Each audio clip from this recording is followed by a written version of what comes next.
Welcome, superhuman, to another episode. I am with a true Wonder Woman. Her name is Jaynie Morris, and she is an author. She's an advocate for unity. She is a media commentator. She is a woman on a mission, truly, in every sense of the word. Absolutely. Thank you. Thank you for being here. Thank you for having me. It's taken long enough. It certainly has, but I'm glad we've made it happen because everything happens as it should, obviously. Exactly. So let's dive straight into it. You have the reason why this has taken so long is because you've gone through a whole heap of shit. Yeah, I have. Yeah, I have. Well, look, for a little bit of introduction, I'm a woman over 50. She's actually over 60, but anyway. But I like it. Fabulous. I like to say that I'm a woman over 50, but for a couple of reasons. Number one, keeps them guessing. Oh, how old is she? Right. But I'm in my third act. I call it my third act. And look, I've been very blessed throughout my life. I married very young. I have two beautiful sons. The father of my boys passed away, unfortunately, way too early. He was a great guy. I call him my favorite ex-husband. And I sort of get messages from him every now and again. He likes that title. Look, I've had a great career. I've traveled the world. I've been CEO of international health companies. I've been general manager of publishing houses, and so a whole blend and different mixtures that makes up the tapestry of life, right? We all do that.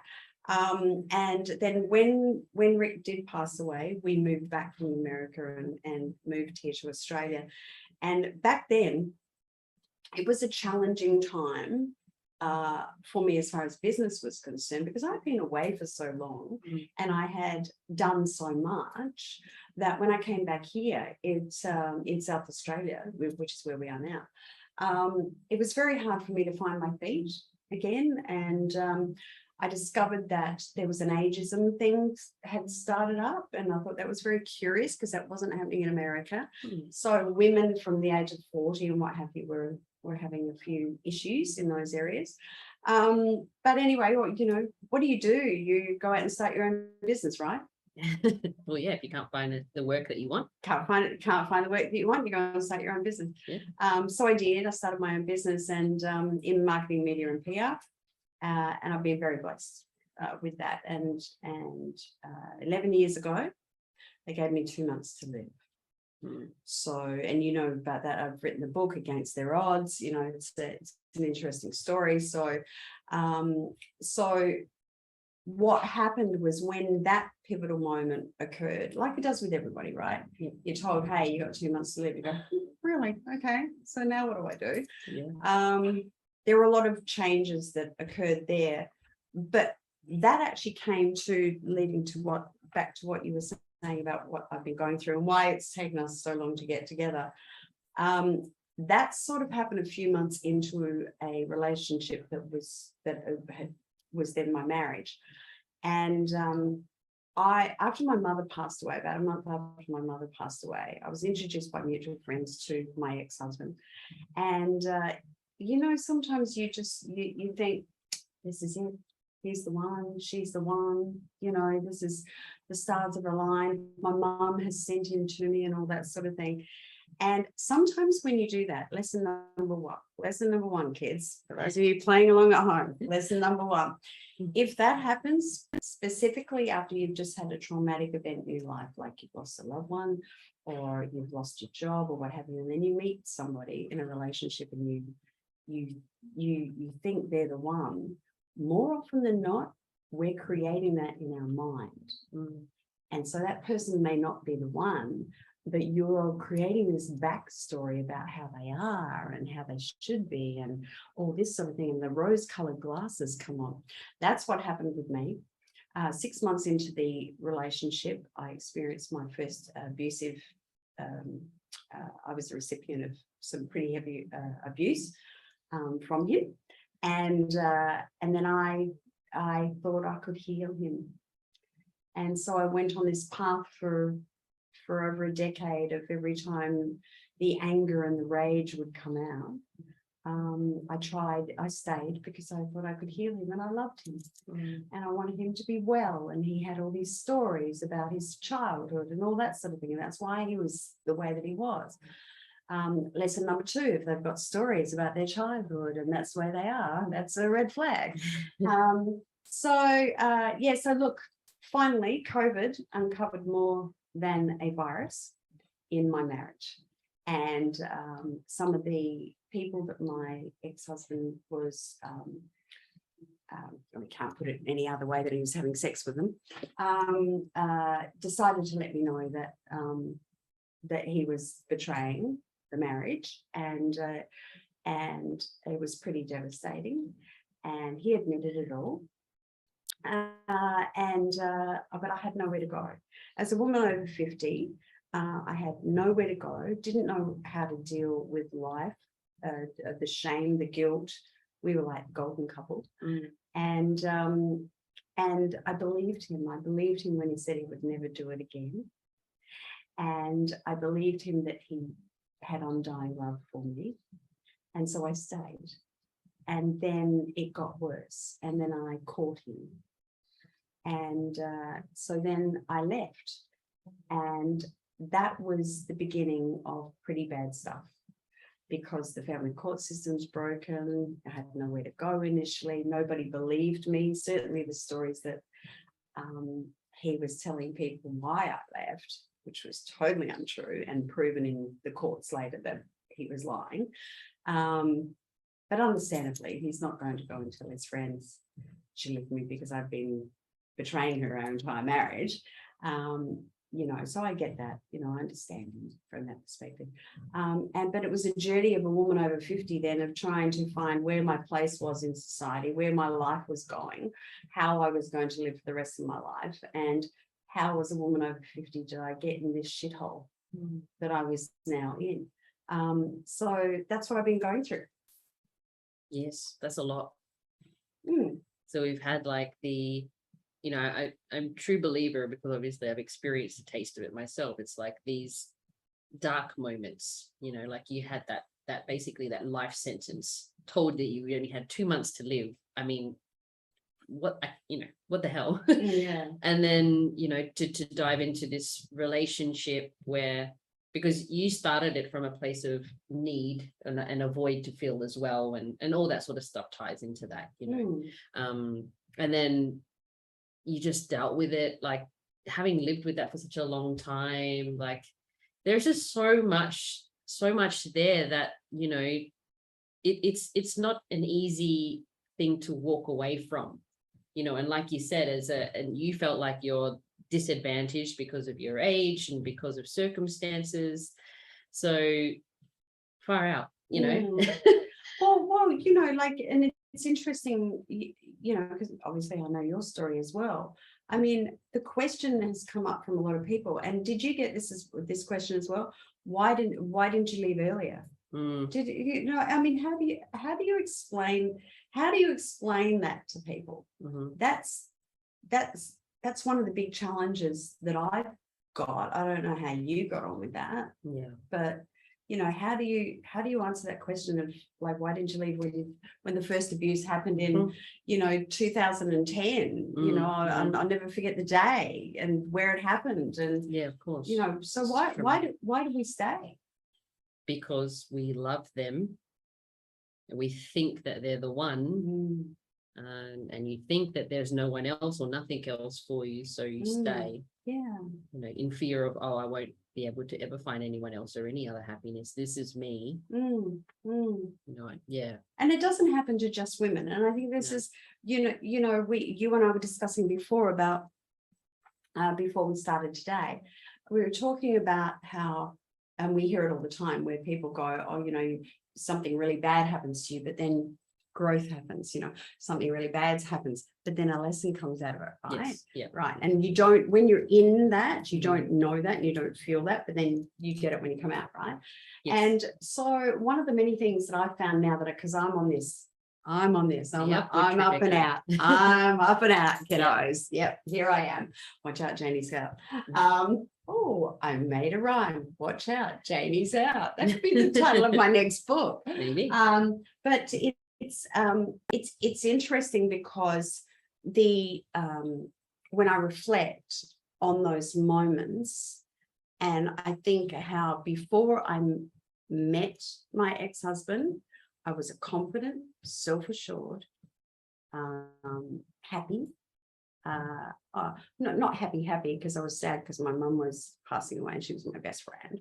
But then, of course, that made me vulnerable because, as you say, like then I met him and I'm going, he's my savior. He's my, like he's my Mr. Big out of Sex and the City, like that type of thing. Yeah. But it's interesting because now I look at all of that and I don't beat up on myself of not having left when it all started. I understand why I stayed. It doesn't matter if anybody else doesn't understand. I think that's really important to remember as well. And I think that that keeps a lot of people in those situations. But what I have learned a lot is that, women and men experience this. There are a lot of guys out there that are being domestically abused that don't deserve it. I've got a couple of friends at the moment that I know who are going through that in particular. And you just go like, pardon my French, but what the fuck? Like, what is going on here? And I think it's now brought me to a place of the work that I do for the rest of my life. I don't know, none of us know how long we've got left on this mortal coil, right? I've been very blessed. I've had so far an extra 10 years and 10 months, right, to what I'm supposed to have. So I don't know how much longer I've got, Rhea.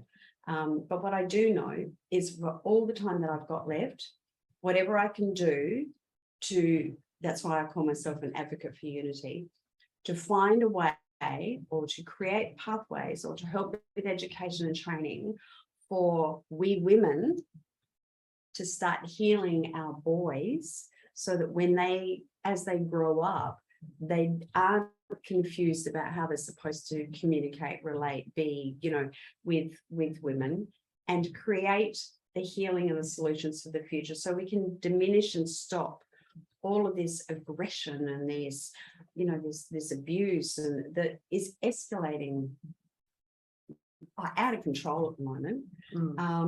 And so that's one of the things that I'm passionate about and involved about. I mean, I'm surrounded by boys. Like I have two gorgeous sons. I have the most amazing grandson, most amazing munchkin. So everything I do, I want to do for them, to help them and to help other men as they come through. And who's going to heal the world, Rhea? It's women. Like it's women. And it doesn't matter what age, right? And I think it's also a really good message for the younger women on the planet right now to, yes, go, we all deserve equality and we all deserve respect. We also deserve unity, right? With our brothers, our fathers, our co-workers, the whole thing. So, yeah. There is a lot of healing that needs to be done. And, and we all have the power to do that, generationally, like we can obviously heal ourselves and heal the next generation. So if you're a mother, a parent, by you doing your healing on yourself and your trauma and your significant moments in life that have impacted you can help heal your children by default. Yes. And that's why you speaking of your story and sharing these books and doing all the talks that you're doing. Yeah. It's that little sprinkling of Jaynie, but you're sharing your story to help other people find the strength and courage to actually be their own advocate for change. Yeah, absolutely. And you're so right. Everything we do within ourselves, certainly, especially on a subconscious level, everything that we do on ourselves has a ripple effect. You cannot stop the energy that comes out. So if you've had a bad morning or something like that and you come into work or whatever and you're just like this, that energy is going to ripple out and everybody's going to be scritchy as well, right? So, you know, we do healing ourselves, working on ourselves, you know, peeling away all those layers. It's so important because then we are the gift to humanity of healing. There's no question about that. So the work that I'm doing, look, I'm not putting my hand up for anything, but it's all coming my way, I must say. It's very interesting since my personal story became public, and was quite a shock to many who know me because of it. You know, I'm now on government task force, which I'm very excited about, which is putting together a work plan for housing security for older women who've experienced domestic abuse. I'm working with a couple of other Australian organisations in that who've asked me to come and consult and work with them on that. And I'm doing a lot of media commentating now. I'm on radio a lot, not just about domestic abuse. I mean, I like to call myself a social intelligence expert. Love it. And essentially the reason why that term is with me is that I'm interested in everything that happens on a daily basis, and I've always got an opinion, right? So if I've got an opinion, then somebody else has got an opinion, then we need to, you know, look at that, unpack it, see how we can make that into a positive way. I've just written my latest book, which comes out in a few months, and it's called This Time Next Year. It's a self-help guide for anybody, that men or women, that are in domestic abuse or about to, or have just left domestic abuse and don't know where to go. Like, it's like a resells book. So essentially every chapter is, this happened to me, this is what I found, this is supported. And the reason I've written this book is to help speed up the process of healing and getting back into life and moving on. I peppered it completely with Jaynie personality. So if you're thinking, oh God, here's another self-help book, no, it's actually not. It's got Jaynie all the way through it, all of her animation, all of her personality. There is a chapter called The Sad Vagina. Read that one. It's a thing. Google it. So that's, so I've and it's also got bonus chapters there specifically for men, and some great resources for men in there as well. And then my next book, which I'm nearly finished, is specifically just for guys and trying to help them navigate their way in life with us girls, I guess. Amazing. That's incredible. Yeah, thank you. So going back to, I guess, the point that you said there was when people say, why did you stay? But then it comes to a point within yourself where you go, I need to go. Like, I need to leave now. What was that moment for you? That moment I remember vividly.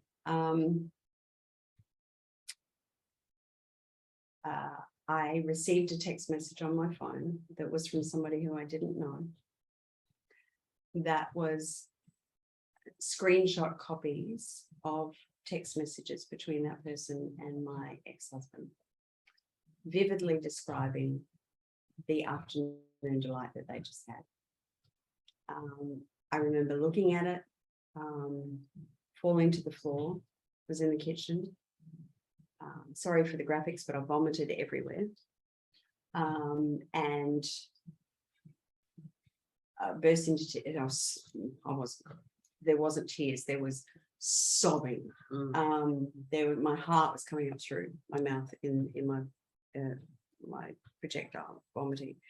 I looked at my watch. I knew exactly where he said he was going to be. I knew what time he would be home, so I quickly cleaned up everything, had a shower, got dressed, pretended everything was all right. It was a Saturday. Did the normal Saturday homemade fish and chips and wine and everything. And then I went to bed and thought to myself, I'm done. I'm done. I have just pretended for the last 5 hours since I received that text message. I can't pretend again. And this is like, and I kept visualizing him with this person. So that was the moment. And from the next day, I shared everything with a very good girlfriend of mine, who knows my ex-husband very well. And she just guided me on what I needed to do. And eventually I left once everything was in place. It's so important to talk about it, isn't it? Do you remember that moment? I do. So I was married, and one of the reasons, if people say, why did you stay with him for so long? And it's like, well, because we did love each other. Like, no matter how it looked on the outside. I mean, from the outside, it probably looked rosy, to be honest. But at the end of the day, two good people, that doesn't mean that they're compatible for each other. And you can bring out the worst in each other. Sides of me that I was back then that I don't ever want to see or be again. But yeah, that moment when I knew I can't anymore, just happened to be the last time we had sex. Wow. And I just knew this isn't just rolled over and cried myself to sleep, because I literally knew that I was done. And I just couldn't do it anymore. I did love him. Of course, to stay with someone for so long, you do love them. And but I just knew that one of us had to have the balls to leave. And I had to do it. And that was you. I had to. Hardest thing I ever did. Wow. But obviously the best thing that I ever did for both of us. I hope he feels that way too. But I'm sure he does. But it needed to be done. We'd given it a solid crack. No one can say that we didn't try. 10 years with someone is a big deal, especially from a young age. Exactly. And as you say, you did. I mean, you gave it a good crack. Like, you really did. You put everything into it, and he did too. So in that situation, it's like, I mean, there's no blame, there's no shame. I mean, everybody was all in. It just wasn't the right thing to be, right? Definitely. Interesting. See, in my case, it was like I was all in from day one. I was all in. What I didn't know is he was never in. It was all just a facade. It was, he needed to have somebody like me so that publicly it looked like he was all in. But no, he never loved me. And so I think that those situations, especially for your audience, there's so many breakdowns of relationships that are just like yours, where both of them have given it all, and then you're mature enough and you're sensible enough to go, you know what, it's not going to work and life's short. So kudos to you. Just had to. And when you get to that point, it's like you have to. It's make or what break. else do you do? Literally. But I think an important point I want is just coming through to me now. It's when you feel like you can't be your authentic self with your partner, with your loved one that you're in a relationship with. Now, most important relationship is with yourself. Then and then obviously the person you're in relations with. So it's like, if you have to be fake, because it was very interesting, and I kudos to you to be, because I would have lost my shit. Like I would have lost it, not just all over the floor. I would have, like, the whole street would have known that it was what just happened. So I mean, but see, that's the thing. It's like when you have to be fake and you have to be who you're not, because there are things that occur in these relationships that we sort of turn a blind eye to in the moment. It's like you want to dress a certain way and then your partner says, oh, do you have to wear that? Or oh, no, that's not very flattering. Or, oh, okay. Because obviously, whose opinion do you care about? Is your significant other. Exactly. You don't think I look nice in this? Okay, I'll change. What do you think I should wear? And then you start altering like who you are, who your authentic self is. And that's a sign there, folks, for you're not quite in the right dynamic. It is, and it's interesting. And obviously, I'm still, I'm pulling things from lived experience here. However, it's also, like, I never had an issue before this relationship about what I was wearing. Like today, right? I said to Rhea today, I said, hey, do you like my dress? Like, I've got this dress, it's Zara dress. Zara don't pay me, right? It's a Zara dress. But, it's a young dress, like it's for, it's for a young girl. But I just went, no, stuff it. Like, I really like this dress, so I'm going to wear it, right? Now, I was like that before my relationship. And then, like you just said, I got onto that, that mouse wheel and go like, oh, I wonder if he'd like this or like, and he used to buy clothes when he traveled. He used to buy clothes and bring them home and say, I bought this for you. This would look good on you, And I used to think, oh, isn't that amazing? But no, that was his way of like, that's how I want you to dress, right? Like I was never allowed to wear purple. He didn't like purple, But it, as you say, if you can't be your authentic self, and in my situation, I liken it to the analogy of, when you've got a pot on the stove and you've got a frog in it. And you turn the burner on and it's very slow, right? Now that frog's going to eventually die, but it doesn't know that because it's just, like it's gently. And looking back on my marriage, that's what happened there. It was slowly things would my self-esteem, my self-confidence, like his rate when he raged at me, it was. And it wasn't just me, by the way. Like I should have seen, he used to rage at people who worked for him. Like he would go off his tree, at people. And I'd go, calm down. And then he'd turn around and go off at me. So I changed. I walked on eggshells the entire time so as not to upset him. And, like he would say things for me to say to his children, to promise them things and all that sort of thing so that they would, I would do that. And then those things wouldn't happen for whatever reason. And then, of course, I'm the wicked stepmother because she says this and she doesn't do that and all that sort of thing. But it was, again, his manipulation of how the rest of the world looked at me. And so it changed who I was. The good news is that once you're out, you get, not only do you get back to being who you were before, but you get a better version as well. If you're smart. Yeah, for sure.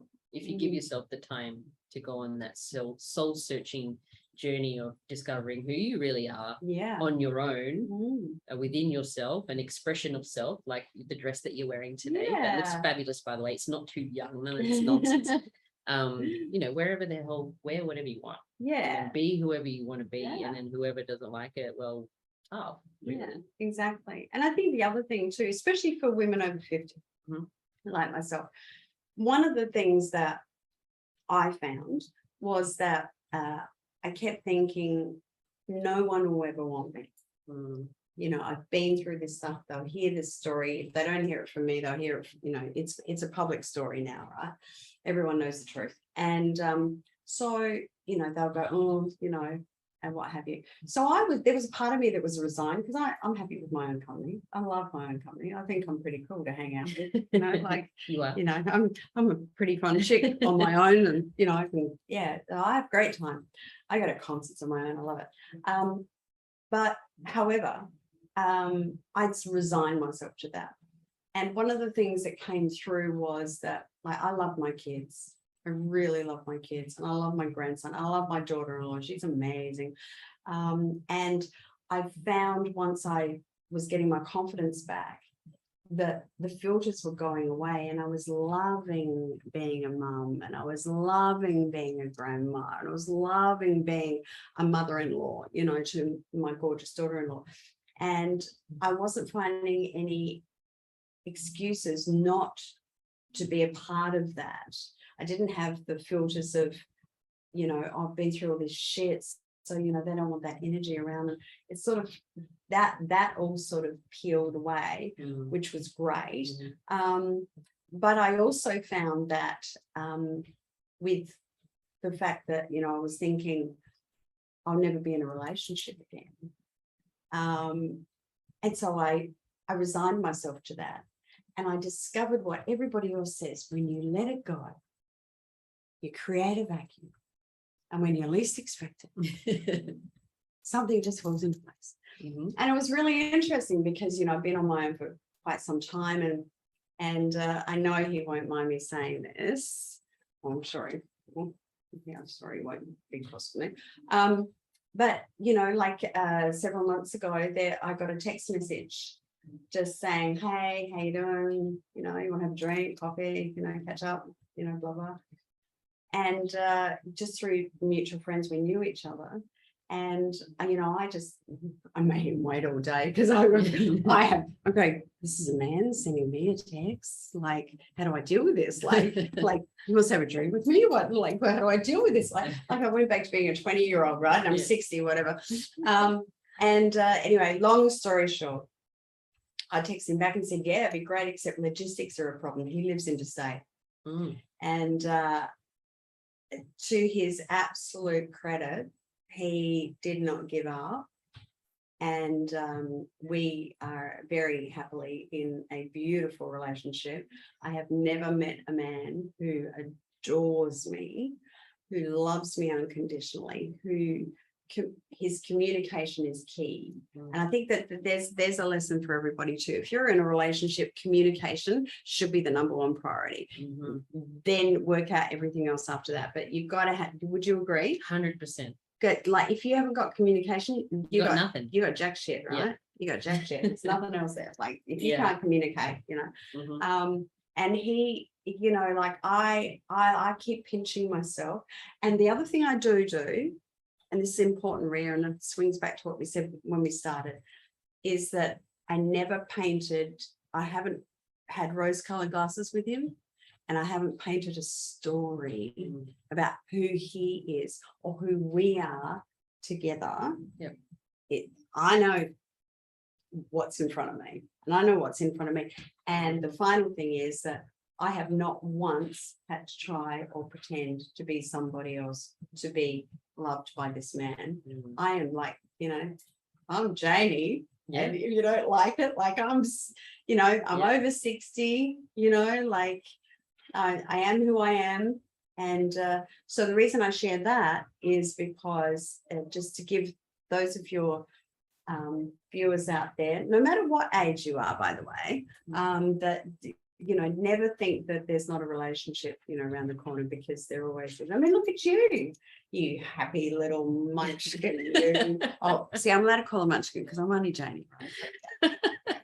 She's actually not a munchkin. My grandson is a munchkin, right? So she's a beautiful woman, as you all know, and I love you dearly. But look at you. I mean, happy days. Well, yeah, when you least expect it, once you come back into your own and you feel complete in yourself again, because you know that old myth of like two halves make a whole is bullshit, and opposites attract is bullshit. It's two wholes come together and complement each other, and it actually forms an infinity symbol, right?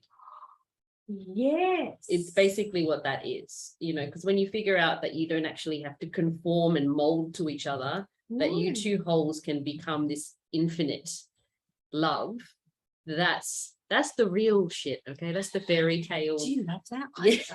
You know, because that's what I used to think when I was in the relationship, that I thought, oh, is this really it? Like, is this my story? Is that all there is? Is exactly. And then that statement in itself is enough to say, well, you know, darling, it's really not that great if that's what you're thinking. You know, so there's more out there for you. And you know, you don't have to settle, you don't have to stay, because we don't know how long we're going to live. No.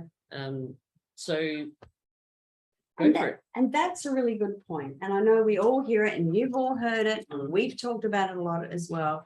And like I don't linger on the fact that they gave me 2 months to live, right, 11 years ago. But the reality is, from the moment we're born, we know the physical body is going to die. Like, we're not going to get out of this alive, people. It's not going to happen, right? So everything that happens on a daily basis, regardless of whether you think it's good or not so good, then, you know, it's their opportunities to go, I'll do this, maybe not so much, you know, and just live. I know everyone says it, right? Live life, you know, but no, live fucking life. Like, seriously, like, or, you know, and I think that that's one of the things that I've embraced now. It's one of the great lessons that has come out of 14 years of shit. And And I just want to say on that, in that 14 years, there were good times. There were definitely good times. My ex-husband and I, we did have good times. We had more not so good times, whether he realized it or not. I know that he didn't realize it because that was who he was, but we did have good times. So the lessons that I've taken from that now and the person that I am today, you know, just like, it's just be who you are, live how you want to live. And like, if you lose everything, if you lose all your money, if you lose your house, if the whole thing, go and get yourself a caravan, go and like travel. Like, it doesn't matter what age you are, by the way. I've got some friends who are in their early 60s who have just rented out their home, and they have gone and got a little caravan that they've bought that's been done up. So it's not one of the, big expensive things. And they're working around Australia because, you know why? They wanted to go like their friends in their 20s and work around Australia for a year, and they didn't go because they got married and had kids. Now they're going to go and do it. Amazing. I'm going to go do that. Yeah, it's never too late to just, oh, my dreams have diminished. No. If it still means something to you now, go do it. Yeah. That's amazing.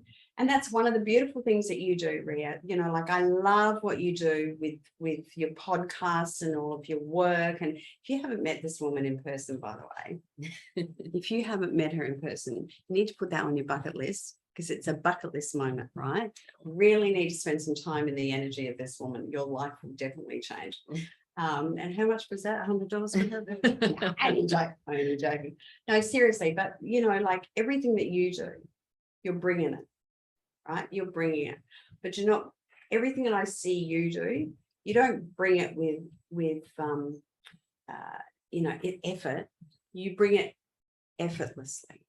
I think it's one of the reasons why you're so successful, and you're going to continue. Your star's going to just like when my 100th birthday, I expect that you will be the brightest shining star in the room at that time. But no, you are. You're a sensational woman. You're just a massive inspiration. I know that to all of your audience, they wouldn't be watching if you weren't. And I'm very proud of you. Oh, thank you. Very proud of you, Jane.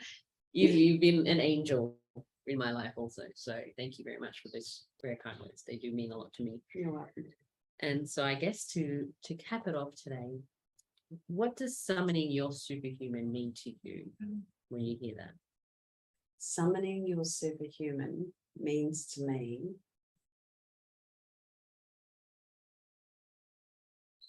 summoning my superhuman is giving myself permission to set aside the parts of me that have been conditioned in life to perhaps block or deflect in moments of confusion,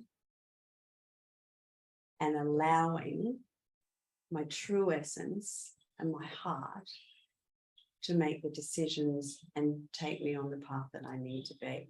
And that superhuman is fucking awesome. She said that F word. You said, like, if you show this to your mother or your father, they'll go, she's over 60, she's swearing it. Yeah, I am. Hell yeah. It's not it's how you say it, really. Yeah, it is. But anyway, that was amazing. That's a whole other. See, that's such a Jaynie thing to do. She said something so deep and beautiful, and then she just kept it off with a bit of humor. So that's what her book's going to be like. Yes. So if you're looking for the roadmap to getting out of a domestic abusive relationship, the guidebook is coming out in a few months. Yes, it is. And then there'll be another one. So then that means we might have to do another interview about that next part of your life. Who knows where she's going to go now, because she's unleashed, she's unveiled. You're here now to shine your light in whichever way you see fit. Yeah, thank you. Because once the book comes out, then I'm going on tour. Nice. And they're starting to book me for actually speaking engagements and things like that. So yeah, good. So anytime. Fantastic. Yeah, thank you. Well, thank you so much. I'm going to put everywhere you can reach Auntie Jaynie, Jaynie Morris. She connect with her. She's doing amazing things, and especially at all of things with non-profit organizations, Yeah. especially. So definitely connect with her if that is something you are also passionate about and want to contribute towards. She is the woman to reach out to. So thank you so much. Thank you, darling. Yeah, I appreciate you.